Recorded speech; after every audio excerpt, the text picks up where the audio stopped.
Chapter 2. A very bad day. Genesis 3. Never trust a snake. Sometime after the beginning that began so well, everything began to fall apart. It all started one day when a snake slithered up to Eve. Did God actually say? That's what that devilish snake whispered to the woman. See, God had put a special tree in the middle of the garden. It was a testing tree, an off-limits tree. It was called the tree of the knowledge of good and evil, and God told Adam not to eat of it. The problem wasn't knowledge itself.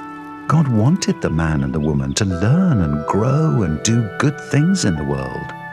The problem was thinking that we get to decide what is right and wrong. That's what the tree stood for, God's authority to call the shots. But that's what Satan hates about God. And it turns out that's what a lot of people hate about God too. We like to do things our way. We like to be the boss of ourselves. We like to be the boss of other people.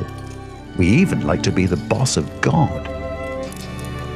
So Eve doubted God and believed the serpent.